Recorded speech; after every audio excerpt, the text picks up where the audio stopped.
I'm Kat Bailey, Senior News Editor at IGN and co-host of the Nintendo Voice Chat podcast. Recent reports have emerged at news outlets including Axios and Kotaku of contractors protesting their treatment at Nintendo. In a story now available on IGN.com, I dug into those reports, speaking to a dozen current and former Nintendo of America employees, as well as labor experts, in the process developing a picture of the culture within Nintendo. Together, their comments reveal a company struggling to keep pace with a fast-changing industry, and in some ways, trapped by its own storied history. When I got hired in 2009, I was on cloud nine, and in 2020, I was looking back going, how did we get to this point where things are so bad?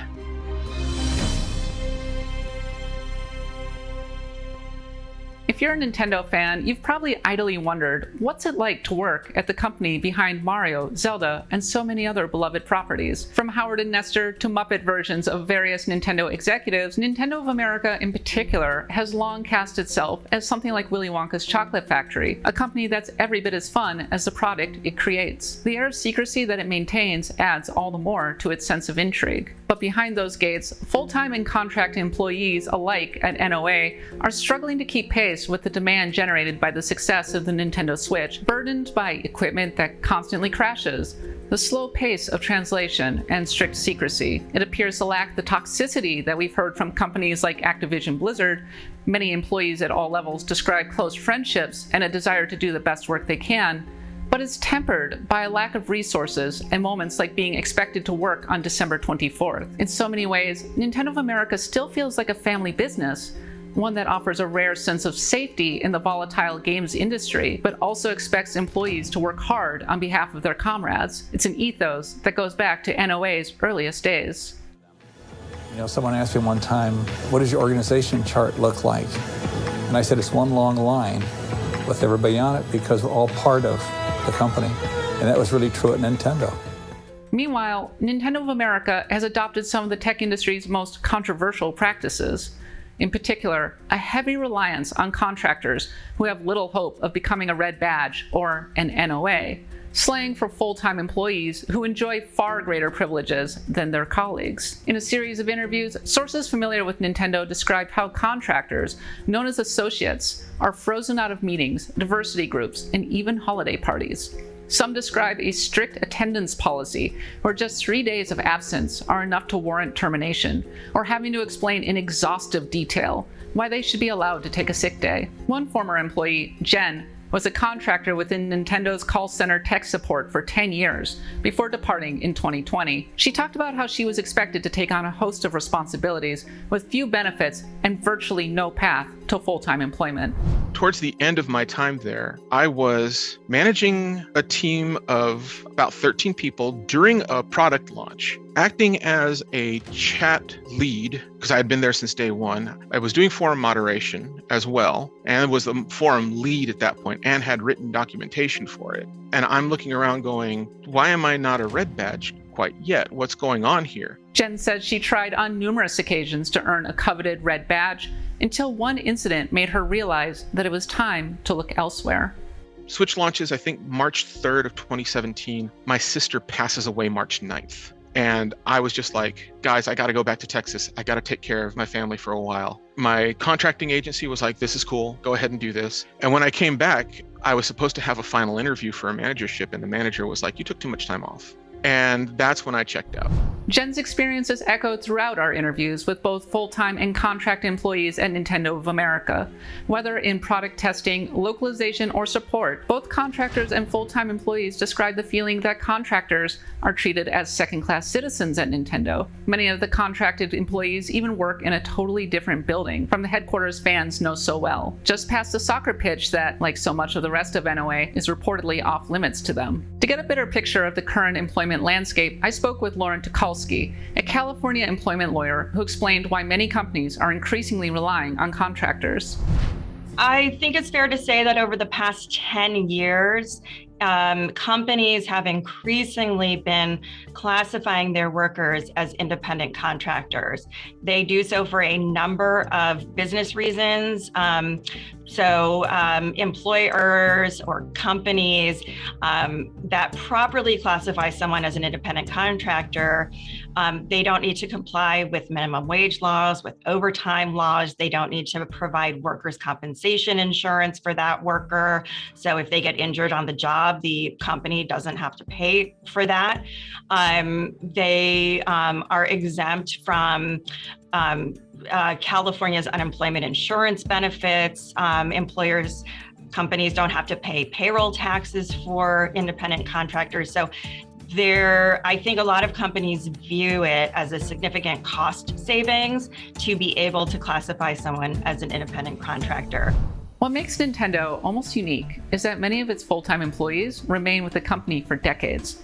More than one employee I spoke with said they knew someone who had been with Nintendo of America since the days of the NES. Nintendo also doesn't fire permanent employees if it can help it. In one celebrated story, the late Satoru Iwata opted to take a pay cut rather than to enact layoffs within the company. But the flip side is that Nintendo doesn't hire much, with requests to hire more workers described as a total non-starter.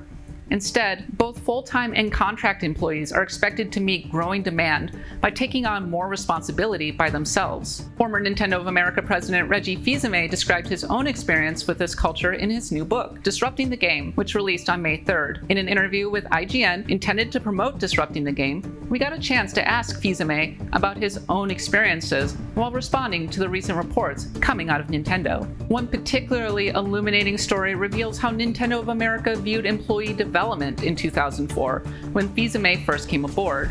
I'm asking about people-oriented initiatives.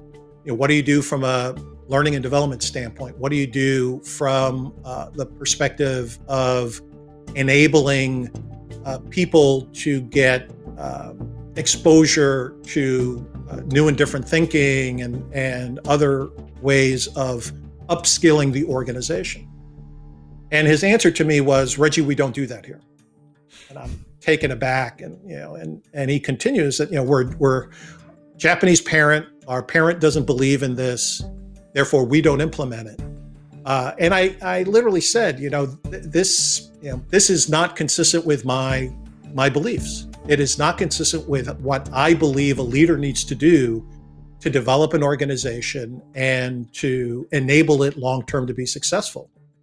And I credit Howard Lincoln, prior senior executive with Nintendo of America. At the time, he was chairman for the Mariners. He had already made the transition away from NOA, but he was still part of my interview panel and someone that I continue to have a great relationship with. As for his reaction to the current reports, Fils-Aimé said that while he was president, NOA routinely worked to hire contractors on full-time. We routinely hired in as permanent employees, contract employees. We did it repeatedly. And interestingly, if you look at a number of well-known personalities within Nintendo of America, a lot of them started as contract employees, 10, 15, 20 years ago. So it's always been a positive part of the culture to recruit in the very best of the contract employees into the company. So, I've read the same stories, this division between contract and full-time employee. All I can say is that is not at all the culture that I left as I retired from Nintendo. One way or another, though, times have apparently changed since Fils-Aimé's departure in 2019, with some saying that Nintendo's office in Japan has exercised greater control on its American branch since then. There's a sense in many departments that Nintendo is clamping down, offering less freedom while expecting employees to do more with less, leaving both full-time employees and contractors frustrated. It contrasts sharply with the Pokemon Company, a company with financial ties to Nintendo, but which operates separately as far as hiring and labor practices go. While Nintendo continues to refuse to convert contractors to full-time or hire new employees, the Pokemon Company has worked to bring its own localization team on board full-time, with all the benefits that come with it. Matters came to a head in 2021 when Nintendo abruptly announced the closure of its Redwood City satellite office, closing off what many saw as a long-term future at the company. More than a few longtime employees opted to leave as a result, including longtime Nintendo Minute hosts Kit Ellis and Christy Yang, who have been described as lifers. In their new podcast, Ellis and Yang talked about what they described as a shocking moment for them. As much as we love Nintendo, and we truly, truly do, and we really enjoyed our time and the experience we had working there, like, it's still a job, right? Yeah. And you just don't want like a big corporation or a job to dictate your life.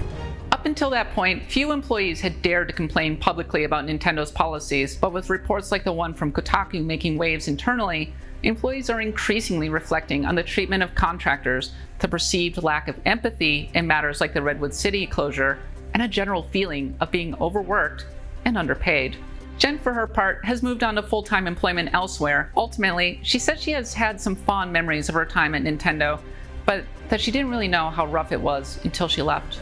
You don't know that you live on the death planet till you leave the death planet. My 10 years there, I was very disappointed at the end. I was very disappointed that I didn't get the dream job. I would have worked for Nintendo forever if I could. I loved the job. I loved being there. I'm a Nintendo fan. I mean, I've played every single Legend of Zelda game. I did it out of passion and out of love for the product. And the thing is, management knows that there's a line out the door of people who will do exactly that for dog food. And that's the sad part, is they know if you complain and you don't want to be there, they can just let you go and hire the next gen to come in. That's what frustrated me in the end. I didn't know I was on Death Planet till I left Death Planet. I've been Kat Bailey. You can find our full report over on the homepage, where we delve still deeper into what it's really like to work for Nintendo. And for everything you need to know about the rest of the video game world, stick with IGN.